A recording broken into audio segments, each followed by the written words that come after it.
Hey guys, Joe Tunney here at Infiniti of Kirkland, Washington, just outside of Seattle, with one of the more challenging cars to shop for pre-owned, and that's this 2012 BMW X3 all-wheel drive that was just traded in here at Infiniti of Kirkland. And one of the reasons it's more complicated than other cars shopping for pre-owned is that it comes with a wide variety of packages, and then above and beyond those packages, a huge list of options are available as standalone options.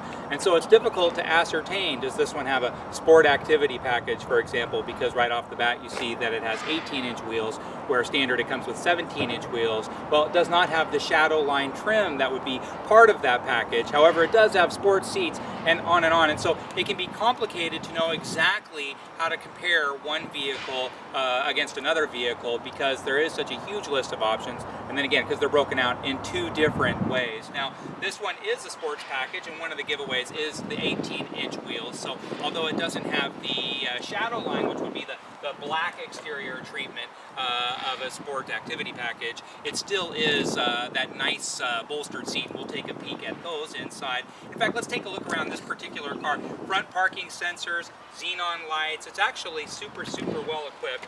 And then I'm going to pop the hood and we can take a look there as well.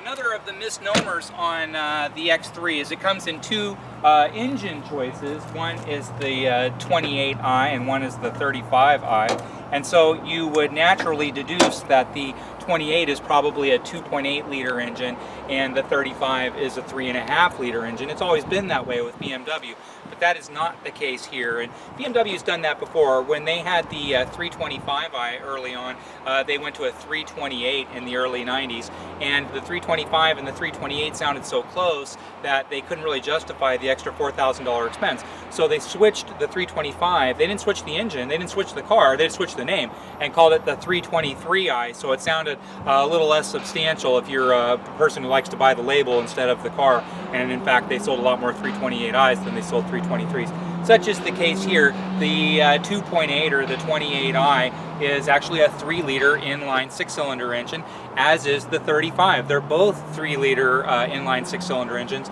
and by inline I mean all 6 cylinders are just in a single row, as opposed to a V formation, which is more typical.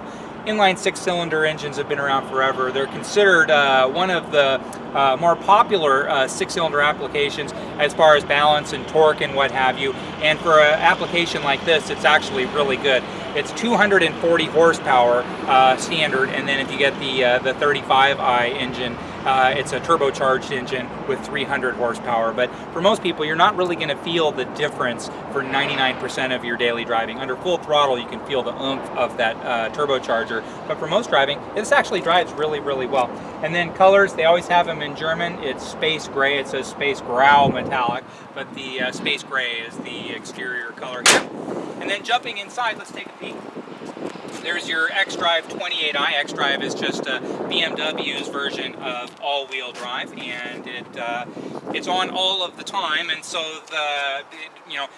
in Seattle, in this market here, we get a lot of instant weather. On a day like today, it can just start raining and then be perfect 2 seconds later. And so no matter what the situation, this adapts to your driving situation, and you never even know if the all-wheel drive is getting full all-wheel drive traction or not. It just drives really well all of the time. Now, I mentioned that the seats have the sports seats, and so you can tell by the forward leg extensions here, and then the side bolstering is a little bit more substantial in the sports seat than it would be in a non-sport. Now, this one's set up. This one's a little bit far back, so I'm going to leave it in a position that's more comfortable for me. And the steering position is actually really good on this, and it does have heated steering wheel as well. And then it has telescopic steering, which is a nice feature. This is a premium package, so it has a wood interior, leather interior, and a panorama roof, amongst other things. Stock, these actually come with vinyl seats, which seems a little bit silly, but it's actually popular not just with German cars, but even Infiniti now in our new Q50 has vinyl seats standard, but these are in fact leather. Now, I've got the seat in a comfortable position for me, and I'm in the back seat. It's actually pretty roomy in the back seat, and it just has tons and tons of headroom, and it has a great sense of space. The former X3, the first generation X3, I'm not a very big fan of. I think the quality was poor, the dimensions, the size dimensions inside were poor. Where this, no, this feels, it looks really nice. It feels very classy and elegant, but it's super spacious. And then the fit and finish and the materials are a million times better than they ever were before. Now this has the push button lift gate, and so that would be a standalone feature on a 28i, on a 35. That's part of an options package. But one thing I like about this X3 is that I say this all the time with sport utilities, is that the rake of the trunk lid, it can be really misleading. You open it up and you feel like you got a ton of space, and then as soon as you close it, the angle is so sharp that it actually impinges on what space that you have. Where this actually has gobs of space, and for a small vehicle, let's face it, the X3 is pretty small.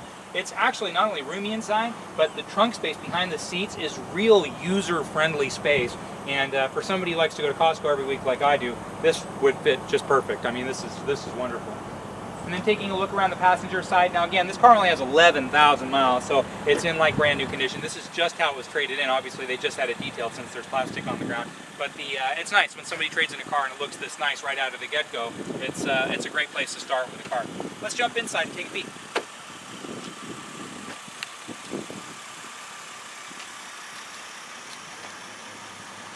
Now, this car is already running and it sounds great. It sounds quiet. In fact, I'm going to give it some throttle. And even with everything open, it's actually a very quiet exhaust note. And so yes, it's a sportier vehicle. 240 horsepower is nothing to sneeze at. It's actually pretty powerful. But for just getting around, daily driving, maybe you're using the Bluetooth feature and you don't like a lot of exterior noise and road noise, this is actually really, really nice. This, for a cool daily driver that you're going to feel dynamite about, this is a really nice vehicle. And then it has the heated seats package, and so there's two versions of the heated seats package, 1 and 2. 2 would add heated seats in the back as well. This has version 1, which is heated seats in the front. It has dual zone climate control. It has BMW's innovative shifter. It takes a little bit of getting used to, but it's actually one of the nicer shifters in the business. And then all your controls are fairly easily laid out. I have a BMW as well, and it has this center feature here, which I find a little bit over the top. I know that BMW is just dying to use this feature in everything. They just don't want to give up on this iDrive feature, but I find it a bit unnecessarily complicated, especially when I'm driving down the road. But people more intelligent than me, which is probably just about everybody, seem to like it at least a little bit. When it first came out, it wasn't a very popular feature, but now it seems to be more popular. I wish they would just abandon it altogether and go to more normal functions, but it does work really well. It does have a really nice stereo system. 12 speakers are standard, and if you get the upgraded stereo system, it's 16 speakers. But the 12 speaker system is actually really quite nice. The whole car is really nice, and this particular car is a nice example of a nice car. It's only got 11,000 miles. 4-year, 50,000 mile bumper-to-bumper factory warranty, along with 4-year, 50,000 mile free maintenance. It's a pretty tough act to follow. This is a super-duper well-equipped car. Very, very popular color combination, and then again, teeny tiny low miles. This is a pretty neat choice. And if you have any questions about this car, please don't hesitate to give me a call. My name is Joe Tunney here at Infiniti of Kirkland. You can reach me anytime, 425-821-1600, or just drop me an email at joet@infinitiofkirkland.com.